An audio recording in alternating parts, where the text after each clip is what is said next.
today we're going to talk a bit about what fraud is doing with AI. Is it, we were seeing today that it's gone from trying to break systems to exploiting people to just eroding trust in our system. And the advancements in AI have made it much more challenging. So Kristin, I'm going to start with you. So who's winning? The good guys winning? The bad guys winning? Where are we at today with AI and fraud? Yeah, I think that there's still a balance in the ecosystem. So you have the bad guys who are penetrating, and you've got the good guys still. Obviously, we're all still making money in our businesses. So net, I would say that the good guys are winning. What's really changed is the velocity to which all of this is moving, and so that's the only really new part, is that the bad guys can attack faster. And so we all have to pick up our pace too. And I think there's a little bit of feedback. Now, Colin, from a digital first perspective, what's your point of view on this? Yeah, I definitely agree with that. I think we're seeing AI driving faster cycles of attacks, and also just making it just that much more difficult for clients to discern the real from the fake. Whether that's an email that's phishing, or a phone call, or even Will Smith eating pasta, if you saw that one. It's like everything is it's basically getting to the point where it's impossible to tell what is real and what is fake these days. And I think that's really eroding the trust between clients and their financial institutions, and that's a place that we're very focused at Wealthsimple. And for example, like a feature that we recently rolled out sounds very simple on the surface, which is if you're on the phone and you're on our app, we warn you about the things we'll never ask you to do on the phone. And just like find ways to kind of insert ourselves where the customers are today, I think is becoming much more important. Everyone's used to phishing attacks, but what's happening now is we're calling it the spear phishing. So they're getting really, really targeted, hyper-focused on your senior executives, on people who have systems access, and really going after the mimicking of those individuals. So that's something that I would encourage everyone in the room to kind of amplify your programs around, are those spear phishing attacks.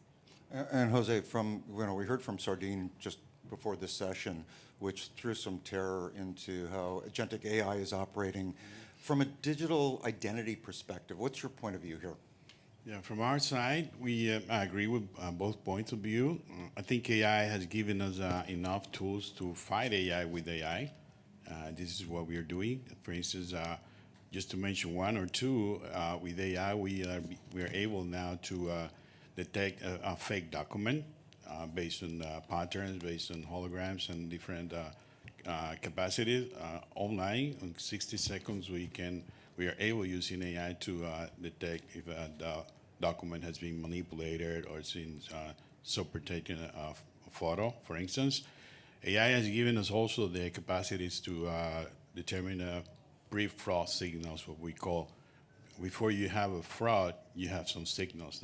Those pre-signals are like logins and a remote location, like geolocation, like account takeover. Before they do that, we are able to detect based on those patterns. If you're out of your patterns, device footprint, let's say, using AI, we're able to find alerts and alert our customers and users and the banks before it happens. Another thing that we are also able to detect those money muse accounts that we talked before, based on the patterns and all this stuff. That's great. Well, just moving on a little bit, Colin, when we were prepping, you were talking about the shift away from attacking systems to attacking the end user, the client. Is the client now the weak link in this equation? Yeah, I think I maybe push back a little bit on the framing of calling the clients the weakest link, but I do think that certainly they're becoming an incredibly important partner in the fight against financial crime. Many of the most damaging attacks that we see today, the fraudster never touches our systems. So the actual damage is being done on a phone call or in a WhatsApp group or on social media, and those are things that traditional fraud controls just can't pick up. And so we've really been thinking about at Wealthsimple, how do we shift our approach there, and in particular leveraging AI and new technologies to bring in signals that are outside of the walls of our systems into our fraud defenses. And a very specific example, just to give some color, is around how we think about protecting our clients from pump and dump stock scams. So these are scams that any brokerage faces, where bad actors will get a position in a stock and then promote it on social media as the next big thing, attract clients into a WhatsApp group, and then ultimately pull the rug and leave them with nothing. And of course, all of those things are happening outside of the walls of Wealthsimple. And so what we built was using an LLM-based system, something that scans for all of the news about a particular security, all of the social media posts, and compares that to price movements, and in real time puts warnings out in front of customers before they buy into one of those stocks. And it's just like, I like that example because it's just like the type of thing that would have been impossible to do without AI. We have thousands of securities we'd be monitoring in real time, but also it's a good example of meeting clients where they are in the moment of a transaction with the context that they need to protect themselves. Thanks for that. And Kristin, can AI help protect people from themselves, or is that too much oversight or too paternalistic? And Well, I think there's just some really good to-dos in life. If we're just talking about ourselves as individuals, there's things that we can do to protect ourselves. LinkedIn and WhatsApp are two huge vulnerability points. And so you can use Signal in your personal life instead of those messaging apps. So there's things that we can do. But when we're talking about business and our clients and those interactive moments, we have found just purely educational sessions with our clients. We host for our wealth management practices a lot of Q&A and interactions just to help educate them on their own personal security and on the trusted products that we have and how we interact with them. So when we're also thinking about this from a development standpoint, we have a responsible AI framework. We were one of the first financial institutions to publish that, so you can go to our website and you can grab our principles.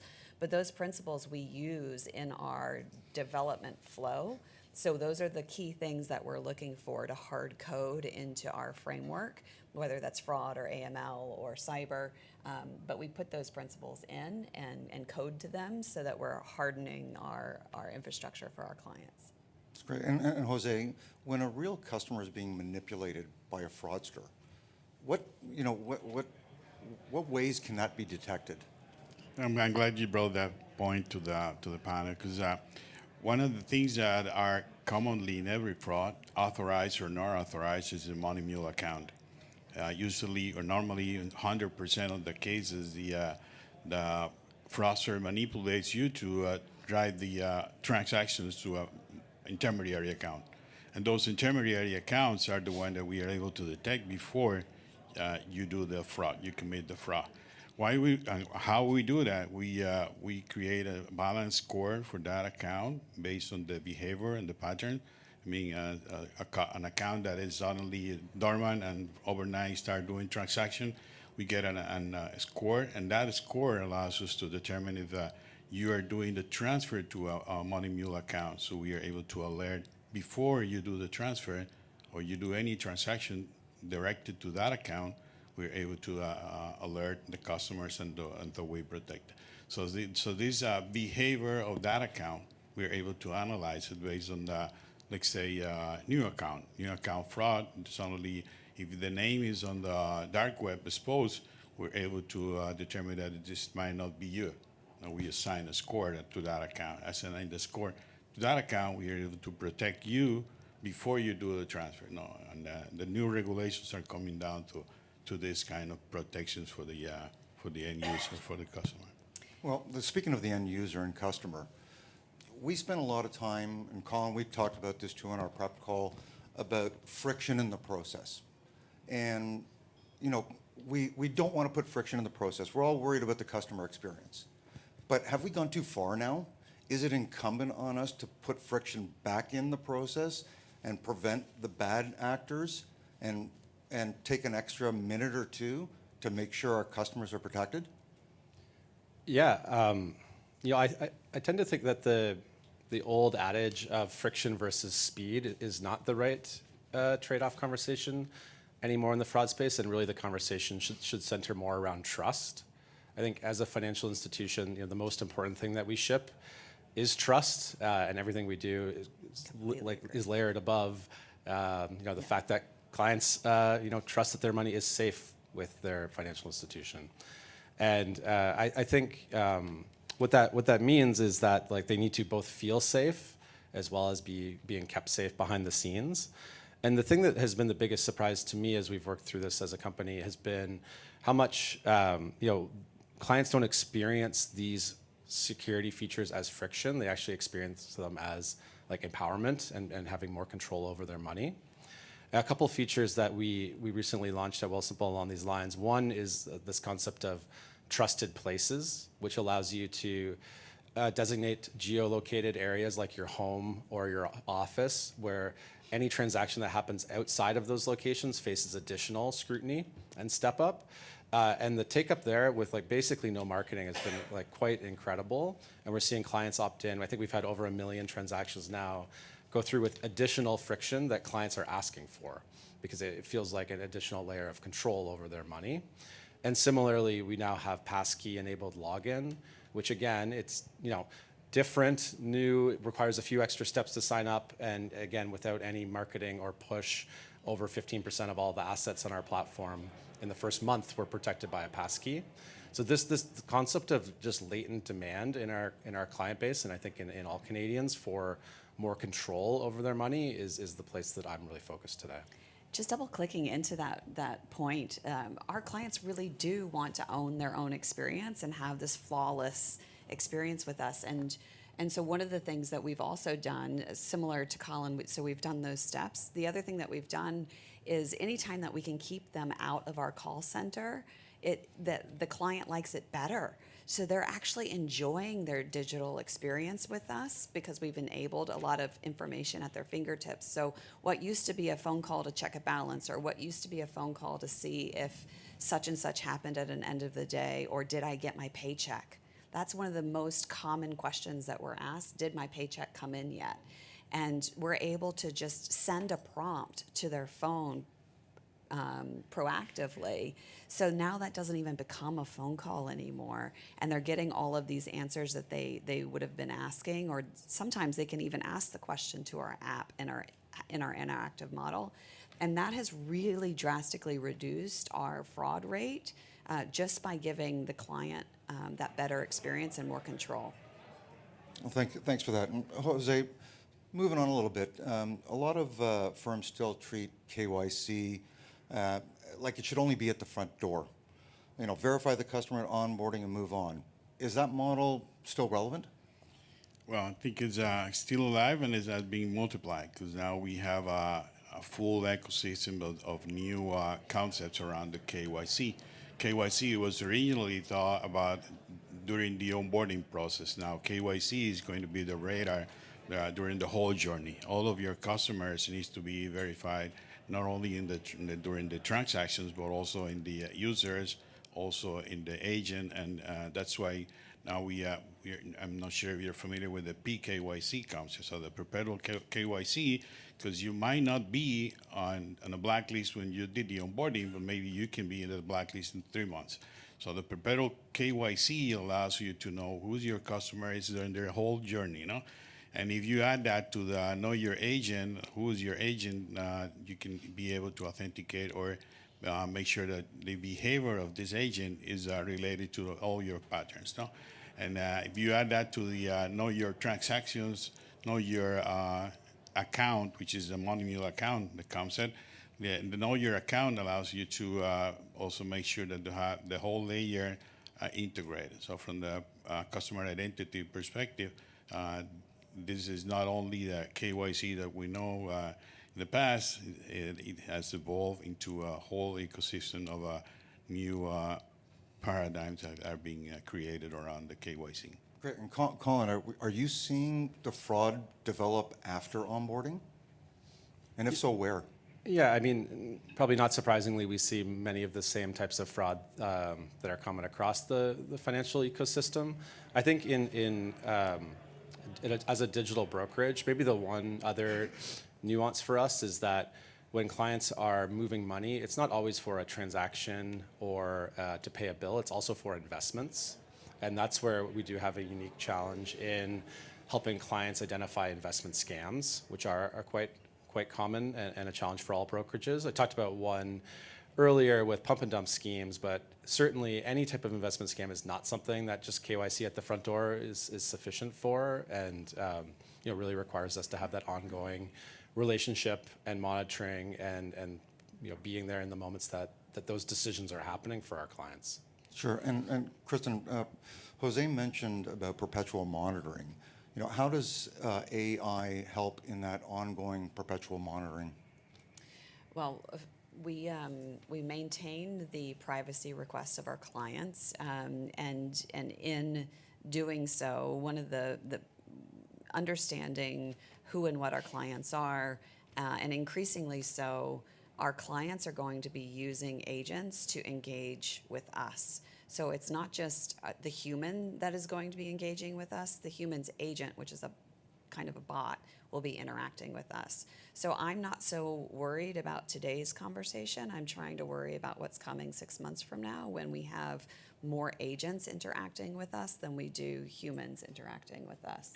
And so when I think about that problem set and what that looks like, I do want to have ongoing monitoring of our systems and really understand those behaviors. But what I love is that I can make money with it. So I can leverage the insights that I'm getting to understand what the market pulse is doing. I can give that insight over to our capital markets crew, and it doesn't have to be about the client themselves, because oftentimes that individual account is private, but we can take the signals that we're getting from what those individuals are doing and package them in a movement showing what the movement of the signal is, and send that over to capital markets to say, follow the money and see the trends and the trajectory of what's happening. And then we can also use it for our risk management portfolio to say, hey, look, we have a trend in up or down of loan growth or otherwise, and use that as an input signal to the different lines of business. So the ongoing monitoring part is going to be important, not just for the human side, but for the next wave that's coming, where increasingly some of these transactions and movements of our clients are going to be done by their digital agents.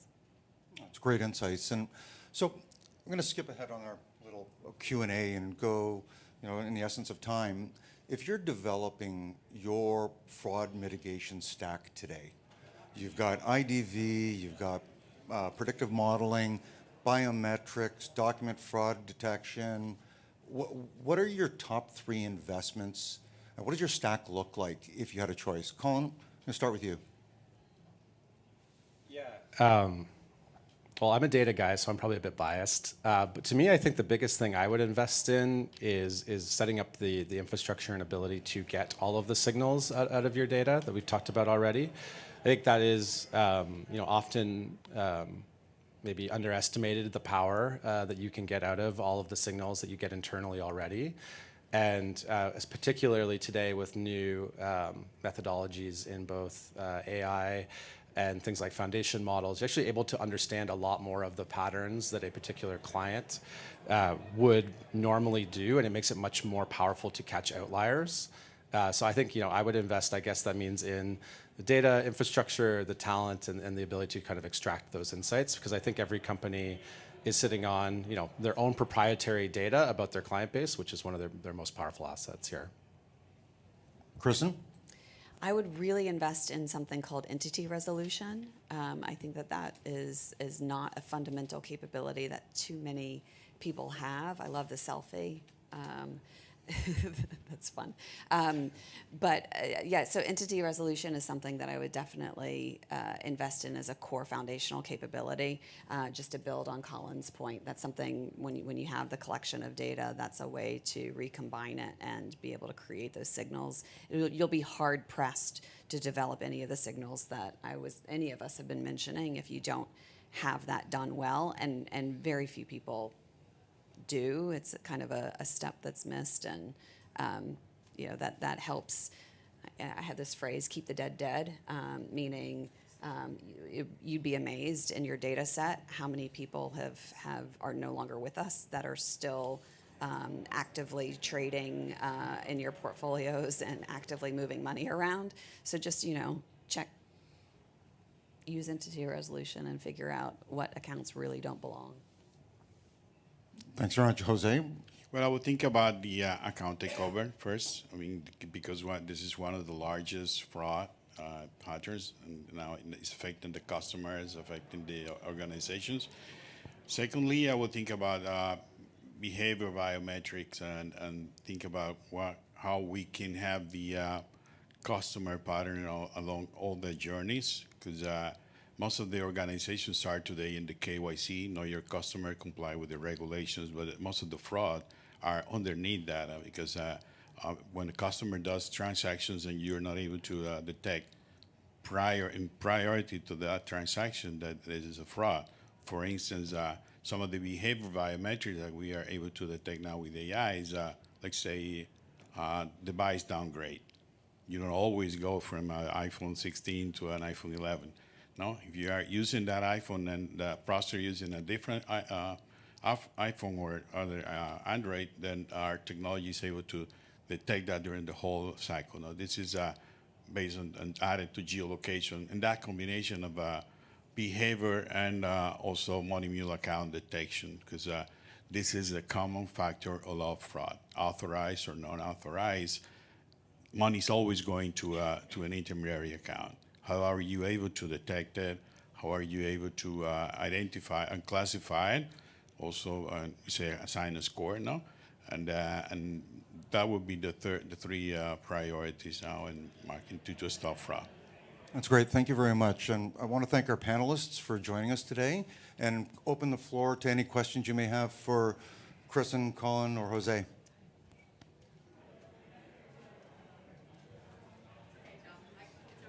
You can project? Yeah, I can project. I don't know where.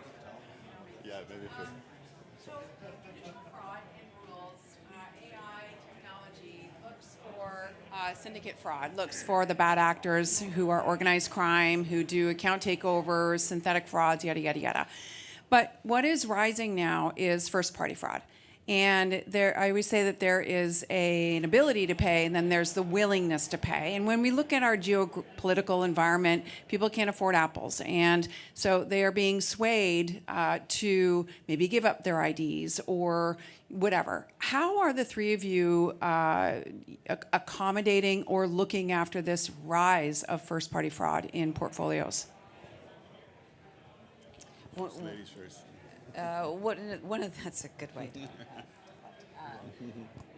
Yeah. So one of the ways that we're doing is we're really leaning into a lot of the first-party fraud is with credit cards as well. So we are leaning into our credit card relationships to help make sure that our point of sale partners are really doing their responsibility to that equation. So I wouldn't forget about the relationships that your institution is working on is to really make sure that the credit card companies are helping you with that first-party fraud problem as well. So it's not just all on one group to handle the problem, but and education goes.